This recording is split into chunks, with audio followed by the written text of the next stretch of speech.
I'm engaged in my faith through three things primarily, right? Most of all, it's the relationship I have with Jesus.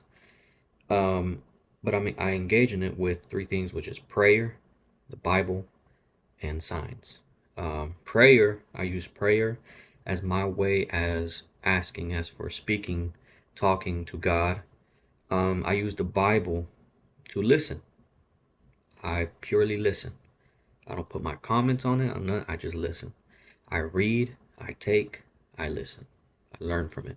And then signs. Signs can mean, it can differ to person, but me personally, right, no matter where I'm at, whether it's social media, it can be at a restaurant or whatever, I'll get these signs that kind of stick out to me.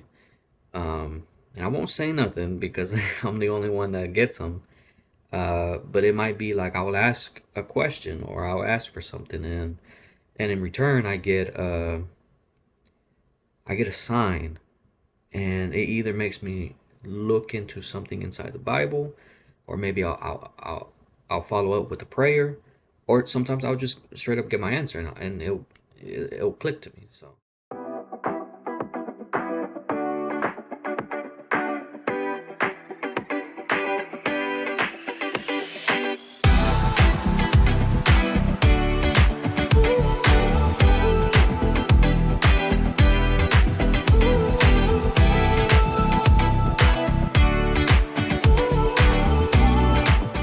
my engagement in faith, it helps me build a stronger me.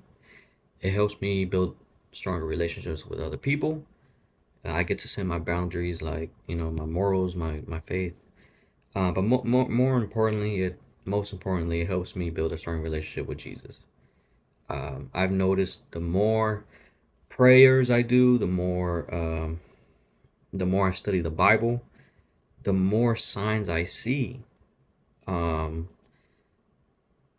I I tend to see things more easier, um, more clear. It's almost like, right, you go through life and you have wisdom, you have knowledge, right? We all go through stuff that helps us learn, but it's very different in this case because you see things more clearly, you see things more peaceful, more for love and kindful. So um, that's what it does for me. It helps me think more clearer, better, um, not just for me, but for other people.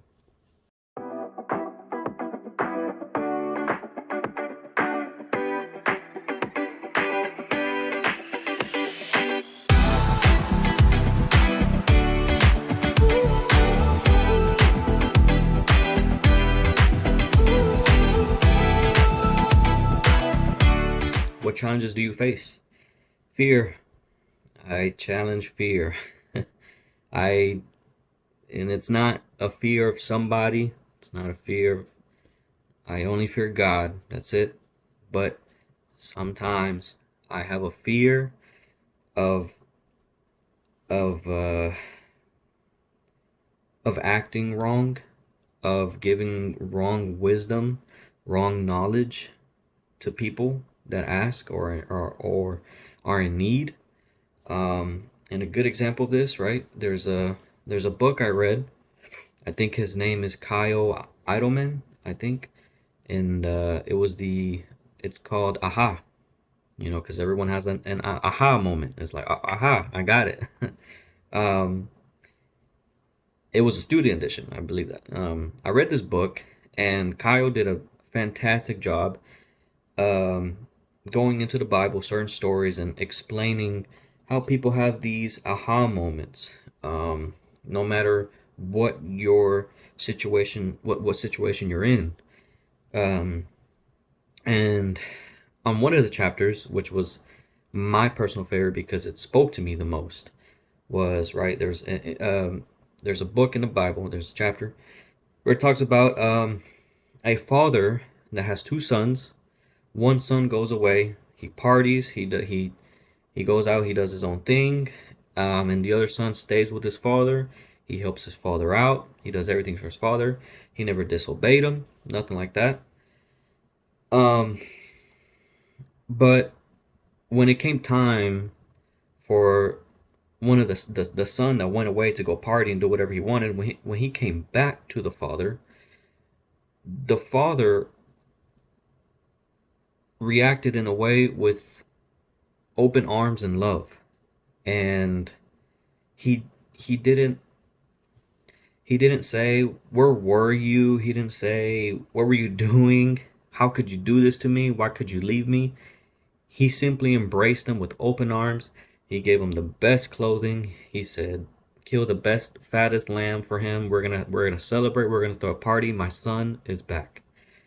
And that already is powerful. However, what's even more powerful, which is what Kyle, the author of this book, pointed out, was the other son, how he reacted, which was very distraught. He was not per se jealous, but more envious than anything. And he was mad that this son went to go party, did everything wrong, but he came back and everyone's showing him love and no one was showing him love. And I remember seeing that and reading that and thinking to myself, well, I've kind of been in that situation too. I didn't react as much as the son, but I definitely felt the same feelings. I felt the same feelings as that son. Like, how come he's getting the love and I didn't do nothing wrong? Well, right? I recommend you read that book, that book in the Bible, because it taught me a lot. And it opened up my eyes of how I should perceive things. And it's not about envious or nothing. That we should, no matter where you were, the reason you came back, or whatever the case may be, the point is you came back. You came back from where you were. And that should always be something we celebrate, because just like us, like me, right? We were out doing whatever and we came back, right? We went to Jesus. All of us, right? We all sinned. We came to Jesus. So we asked for forgiveness. We all were that son. We're all the same.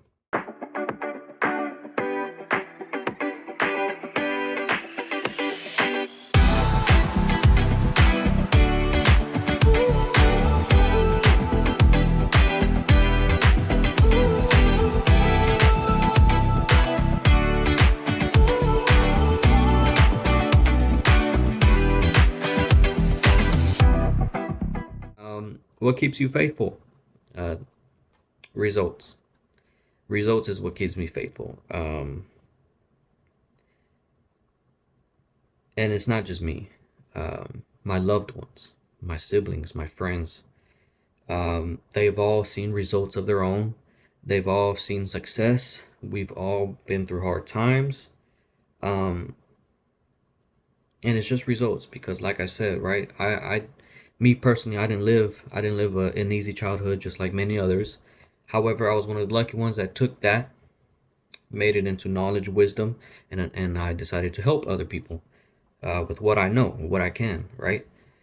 But at the end of the day, like I said before, the Bible has teachings that no human, no mortal can teach, because it's almost like it's backwards, but it works because it's peaceful, it's kind, it's loving, right? And that's how things should be. And once you follow that, you start seeing results. You start seeing character development into people. And again, it's not just me, it's loved ones. So that's what keeps me faithful, because I realize this is more than the religion. This is more than, it's like I said in the beginning, it's a relationship with Jesus. That is unbeatable. It is unbeatable. You will never be alone. You always have someone to go to. You always have someone that listens, someone that answers you and helps you, right? And it's just take care of those important things first, and then earthly, worldly possessions come later. So that's what keeps me faithful.